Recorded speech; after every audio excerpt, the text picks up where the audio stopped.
우리가 사회생활을 하다 보면 이런 장면이 있죠. 와, 저 사람 진짜 똑똑하다. 근데 오래 가진 못하겠는데? 이런 느낌을 주는 사람들이 있어요. 반대로 이런 사람도 있어요.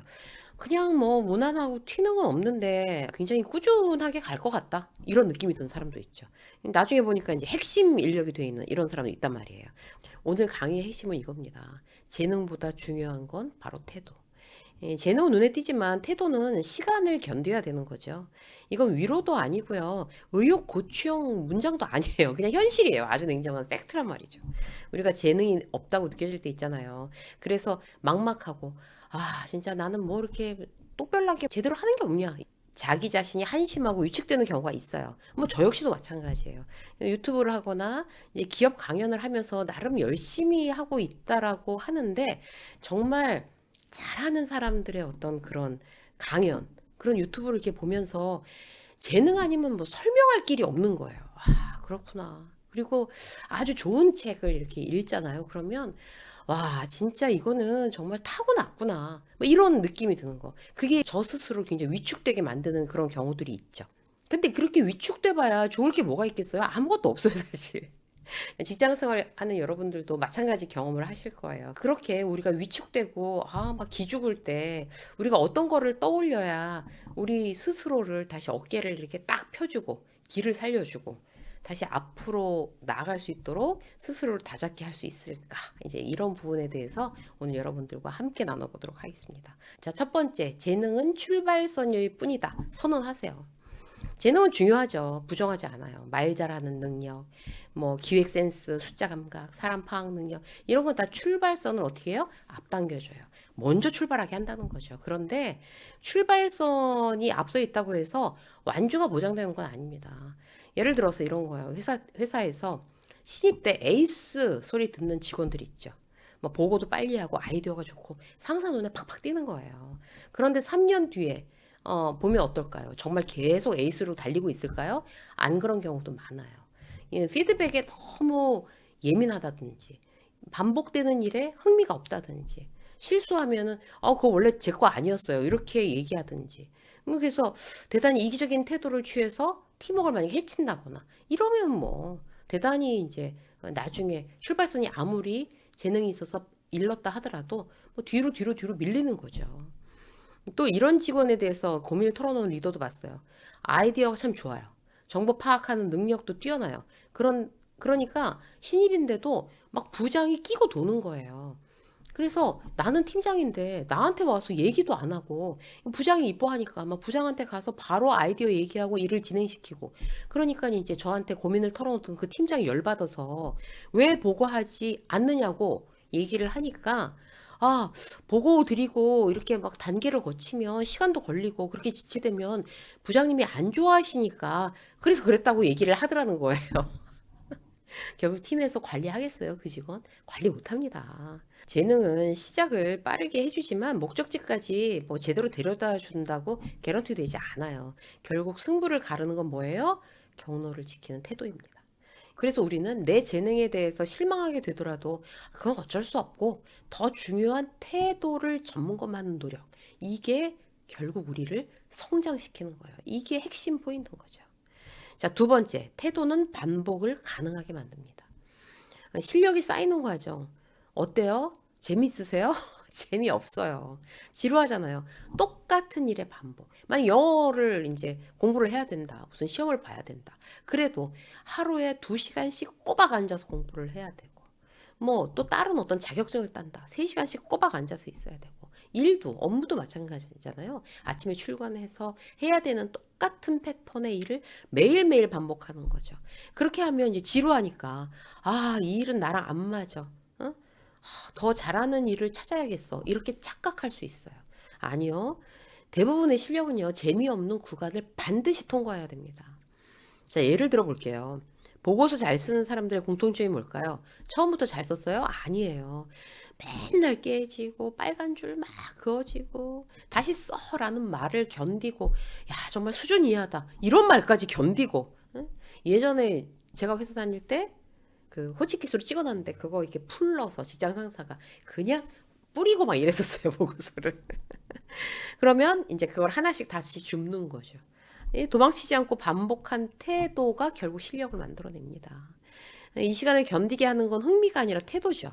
그래서 꾸준함은 뭐예요? 재능보다 훨씬 더 강한 무기예요. 내가 내 재능 없음에 회의를 느끼기에 앞서서 내가 원하고 잘하고 그야말로 재능 있기를 원하는 그런 분야에서 잘하는 사람이 되기 위해서 정말 재미없는 이 구간을 내가 꾸준히 통과하고 있나? 이 부분을 생각해 보셔야 됩니다. 자, 세 번째. 실패 앞에서 태도가 드러납니다. 누구나 실패하죠. 문제는 그 다음이에요. 실패 앞에서 사람은 딱 두 부류로 나뉘는 거예요. 변명하는 사람, 그리고 배우는 사람. 이건 거죠. 여러분들은 변명하세요? 배우세요? 예를 들어 볼게요. 프로젝트가 엎어졌어요. 그러면 이제 뭐라고 얘기해요? 환경이 안 좋았어요. 다 부서 협조가 안 됐어요. 일정이 애초에 무리였어요. 이 말들 틀린 말은 아니에요, 사실. 근데 이렇게 말을 한 뒤에는 성장은 없습니다. 반대로 이번 태도. 이번에 제가 놓친 게 뭔지 정리해 보겠습니다. 이 한 문장이 다음 기회를 얻는 티켓이 되는 거예요. 실패를 대하는 태도가 다음 단계로 갈 수 있을지 없을지 결정합니다. 예전에 이제 기억나는 일 중에 뭐가 잘 안 되면 내가 이럴 줄 알았어. 내가 이런다고 했어, 안 했어? 이런 선배가 있었어요. 자기가 막 짜증내고 화내고 후배들이 당연히 너무 싫어했죠. 그런데 그런 일이 늘 반복되는 거예요. 또 다른 선배 있어요. 왜 실패했는지 틀어졌는지 집요하게 후배들을 데리고 앉아서 얼마나 그거 하기 싫겠어요. 그런데 회의하고 정면으로 정말 그야말로 자아 비판 뭐 이런 거 하는 거예요. 이런 태도들이 반복될 때 결국 누가 이기겠어요? 너무 간단하죠, 정답이. 자, 네 번째. 태도는 주변을 움직입니다. 사람들은요, 능력보다 함께 일해도 괜찮은 사람을 선택해요. 왜냐하면 조직이 혼자 하는 경우가 별로 없잖아요. 같이 가는 사람이 필요한 거예요. 비슷한 실력의 두 직원이 있어요. A라는 직원은 말 잘해요. 근데 책임 딱 터지면 도망가요. 일 터지면 잠수. 이렇게 되는 거예요. 근데 B라는 직원은 그냥 말은 평범해요. 대신 끝까지 책임져요. 문제 생기면 먼저 공유하고 그 문제를 어떻게든 해결하려고 애써요. 자, 기회가 어디로 갈까요? 당연히 B한테로 가는 거죠. 성실함과 책임감은요, 다른 사람들을 협력하게 만들어요. 기회는 혼자가 아니라 관계 속에서 온다는 말이 그래서 있습니다. 이걸 알면 이제 재능이 별거 아니라는 생각까지 하셔도 돼요. 그만큼 태도가 아주 아주 우선돼야 된다는 거죠. 한 가지 더 볼게요. 재능은 소모되지만 태도는 축적됩니다. 타고난 능력은요, 이제 쓰면 이제 달아 없어지는 경우들이 많아요. 체력이 떨어지잖아요. 그래서 뭐 선수들 같은 경우에도 이제 나이 먹고 은퇴하는 거죠. 감각도 무뎌지고 환경도 바뀌고. 근데 태도는 어떨까요? 경험이 쌓일수록 더 깊어져요. 위기에서 더 빛나고 신뢰로 남습니다. 그래서 시간이 지날수록 더 격차가 커져요. 젊을 때 이제 재능 차이 같았던 게 나중엔 태도의 차이로 보이는 거예요, 결국에. 그래서 지금 우리가 꼭 이게 정신 똑바로 차려야 될 부분이 뭔가 하면 내가 지금 태도로 승부하고 있나? 이거 점검해 보셔야 돼요. 만약에 나는 정말 힘들고 어려운 일이라도 꾹 참고 성실하게 태도로 승부를 보고 있어. 그러면 더 자신감을 가지실 필요가 있습니다. 자, 마지막으로 더 한 가지만 더 볼게요. 태도는 위기에서 나침판이 될 수가 있어요. 환경은 계속 바뀌잖아요. 회사에서 구조조정하죠. 기준이 변화되죠. 뭐 생각지도 못했던 어떤 세대 간의 충돌이 일어나죠. 이럴 때 흔들리는 사람들의 공통점 뭐예요? 감정 따라서 움직이는 거예요. 근데 반대로 오래가는 사람들, 기준 따라 움직이는 거예요. 오늘 기분이 아니고 지금 상황이 아니고 내가 지키는 태도, 기준 이런 걸로 판단하는 거죠. 그래서 흔들려도 길을 잃지 않아요. 만약에 예를 들어 볼게요. 내가 퇴직하고 베이커리 카페를 오픈했어요. 야심차게 시작했는데요. 장사가 너무 안 되는 거예요. 그럴 수 있잖아요. 경기가 안 좋고 근처에 새로 카페가 또 예쁘게 오픈하고 이러니까 환경이고 상황이고 다 안 좋아요. 그럼 막 낙심하겠죠. 절망하고 그 기분에 따라 움직이면 답이 없다는 거예요. 답이 기분이 아니라 답을 다시 떠올려셔야 돼요. 내가 만든 기준. 자, 내가 만든 기준이 뭐였지? 이 베이커리 카페를 하면서 경쟁력 있는 재료, 친절하고 깨끗한 매장. 뭐 이런 게 기본이었어요. 이런 게 기준이었어요. 처음에 그 기준을 만들어 놓고 장사를 했단 말이에요. 그런데 장사가 안 되니까 여기서부터 무너지는 거예요. 그래서 뭐 경쟁 있는 재료도 경쟁력이 점점 없는 재료로 바뀌고 친절하고 깨끗한 매장도 퇴색되고 이렇게 되면 기준이 무너지고 있으면 이제 답이 없어지는 거죠. 그러면 이제 다시 기준을 챙겨야 되는 거예요. 그리고 묵묵히 기준을 고수하는 거죠. 이게 제대로 된 태도라는 거예요. 직장 생활도 마찬가지, 일반 사회생활도 마찬가지.